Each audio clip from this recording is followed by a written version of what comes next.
po mga kaibigan. Muli, welcome po dito sa Spiritual Dialogue with Father Udon de Castro.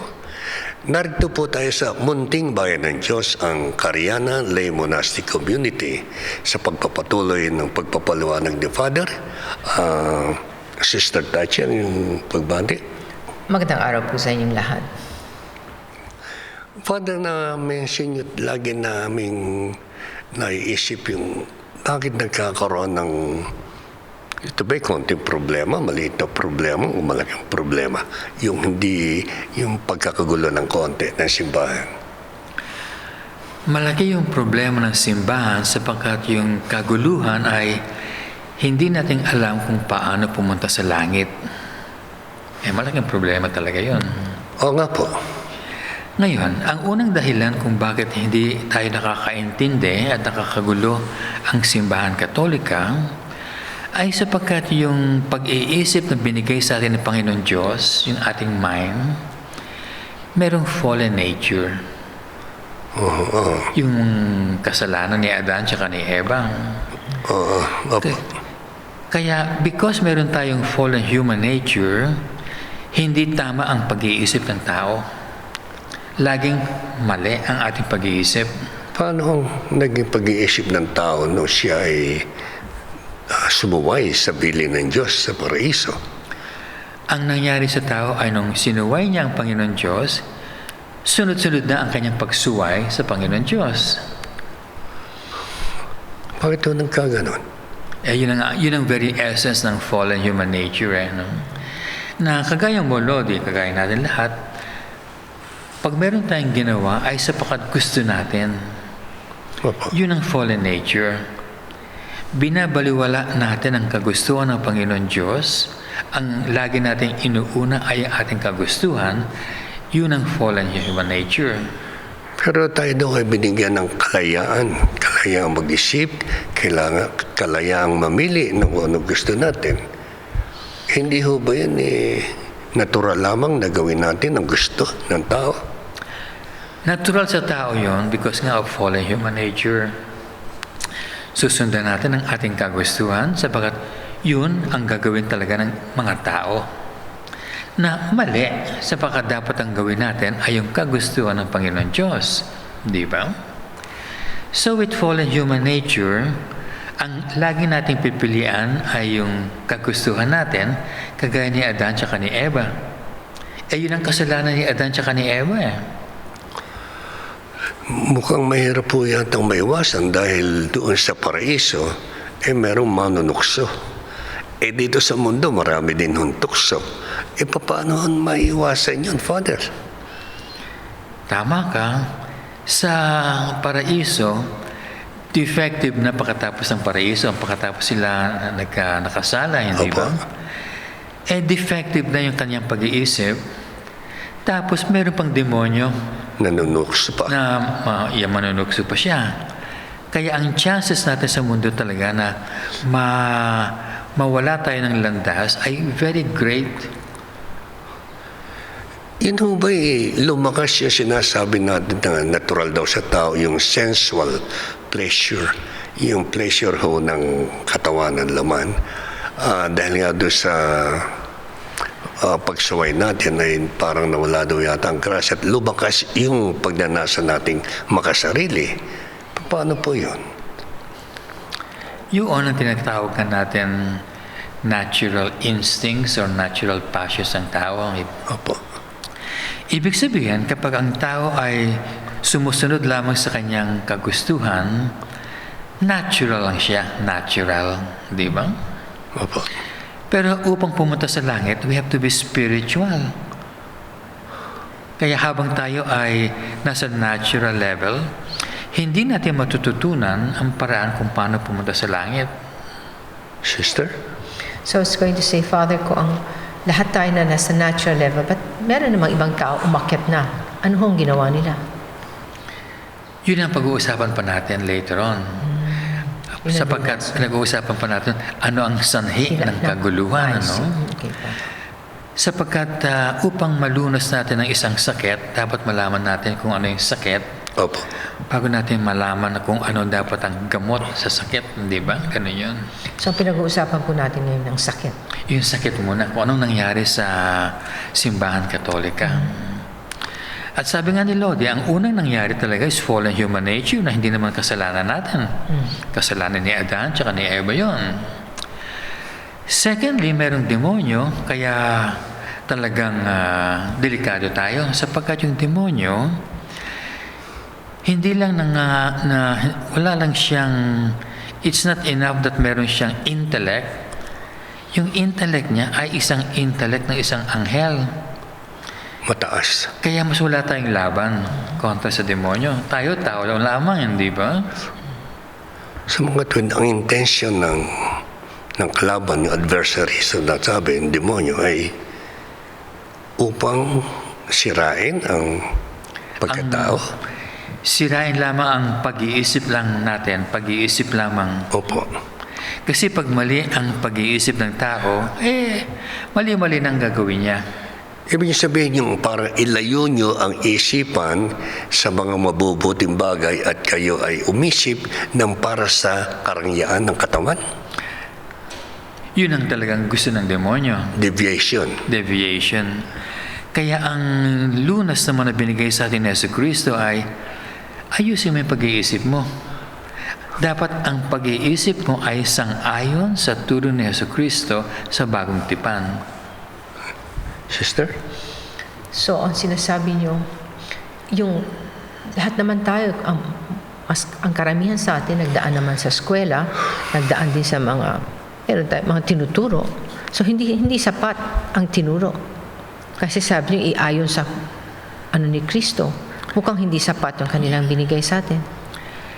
Ang tinuro ni Kristo ay sapat kapag nung kagaya ng unang panahon natin, meron tayong monastic schools. Yung monastic schools ay mga eskwelahan na tinatag ng mga bonghe, the early Christian times. Doon, kapag nag-enroll ka doon, ang matututunan mo is how to go to heaven talaga. Pero, sabi nga ni Lodi, may demonyo eh.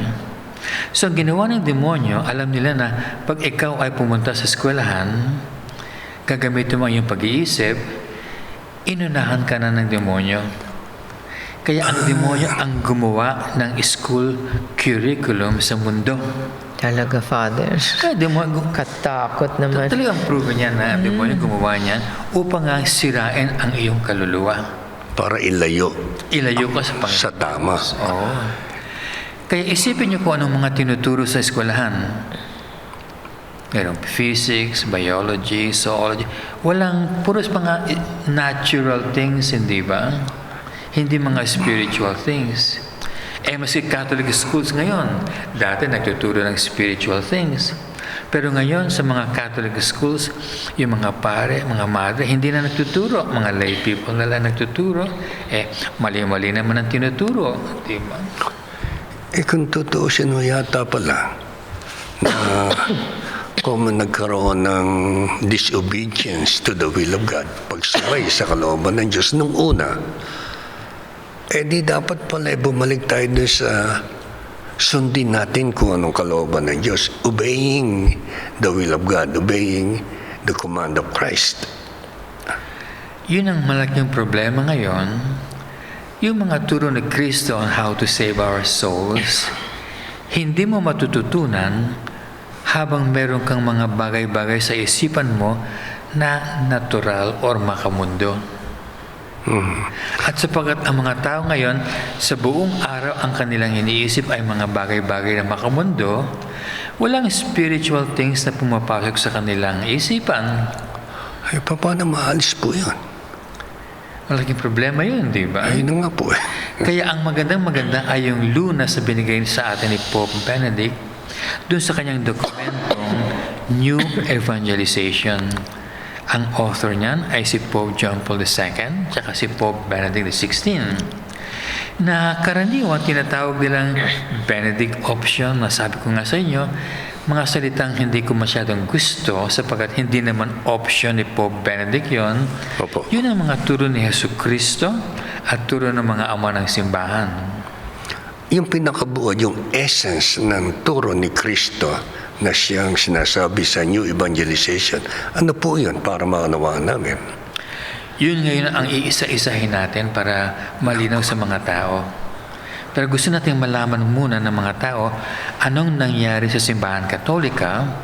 Parang dapat meron muna tayong diagnosis, hindi ba? Opo. Bago kang uminom ng gamot, dapat pumunta ka muna sa doktor at malaman mo anong sakit mo, hindi ba?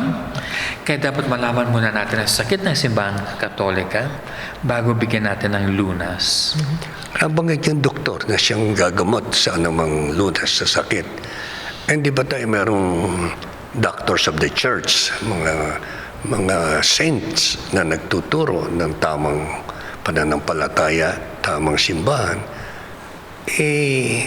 Wala ba ho tayong mga doktor ngayon na katulad noon na sina Augustine, Aquinas, Bellarmine? Ngayon, parang naubusan na tayo ng doktor. Naubusan na tayo ng nurses para sa kaluluwa. Kaya dapat balikan na lang natin yung mga doktor tsaka mga nurses ng early Christian times. Kasi anyway, yung kanilang mga lunas, mga remedyo nila, mga gamot nila, nakasulat naman sa libro hindi ba? Oo nga po. Kaya basahin na lang natin. At yun ang ginawa ngayon ni Pope Benedict. Inayos niya na kinuha niya na lahat yung gamot na dapat nating inumin at nilagay niya dun sa kanyang encyclical New Evangelization. Sister? So Father, babalikan natin ngayon ang problema, hindi po ba? Ang sakit. Kasi bago natin bigyan ng lunas, kailangan natin hanapin isa-isa. So, titinan nyo sa iba't ibang direksyon. Gaya sinumulan na nyo sa eskwela. Parang wala na silang tinuturo na anything for the soul. Puro na lang for the body. Ano pa pong ibang area ng living, ng ating buhay ang may ganung problema? Yeah, kaya ang unang dahilan kung bakit nakagulo sa simbahan katolika ay because meron tayong fallen human nature. Kaya dapat ang unang gawin natin ay ayusin yung ating fallen human nature. Dapat hindi na fallen. Dapat gamutin natin muna yung human nature natin, di ba? Sa tingin niyo, okay, sorry Father. Sa tingin niyo, Father, yun ang pinaka First step. Yun ang first step. At saka si Pope Benedict, yun ang talagang inuna niya. Dapat gamutin. Ang second cause ng ating kaguluhan ay mali yung mga tinuturo sa atin ng mga dapat mga tagapagturo. Yung mga tinuturo sa theological schools, tinuturo sa mga seminary, mali. Kaya tuloy mga pare, ang mga tinuturo sa atin, mali. Tinuturo ng mga obispo, mali. Hindi ko naman nila lahat, pero ang general impression ay mali ang tinuro sa kanila, sa seminaryo, kaya mali rin yung tinuro sa atin. Paano natin isosolve yun? Balikan na natin yung mga unang mga guro, mga doktor, mga teachers sa simbahan katolika, like mga apostles, the fathers of the church. With that, solve na yung second problem natin, di ba? Problema yata baka ilan lamang ang nakakaalam o nakakaunawa na dapat ganun pala ang dapat nilang pag-aralan. Ganon. At ikatlo ay yung demonyo na mas mahirap labanan. Paano nyo lalabanan ng isang anghel na demonyo na mataas ang kanyang intellect? Tayo hindi ho naman ganong... Ano ang dapat namin, kumbaga ang dapat namin panlaban, ang dapat namin kasangkapan para labanan namin yun? Sabi ni St. Augustine, kung gusto mong kalabanin ang demonyo, ikaw ay dapat maging anghel. Naku po. Kaya ang description niya ng Catholic faith is the angelic life. Ay, naku po. Catholic faith yun. Mga kaibigan, muli pagpapatuloy ni Father ang bagay na yan na palagay dapat ho nating maunawaan dahil sa lahat ng tao meron tayong kalaban. At upang sa ganon ay mabigyan natin solusyon ang katayuan ng tao, katayuan ng simbahan ng ating Panginoong Hesukristo. Muli babalik po ang Spiritual Dialogue with Father Udon de Castro dito sa munting bayan ng Diyos, ang Cariana Lay Monastic Community. Marami pong salamat. Hosanna, Hosanna.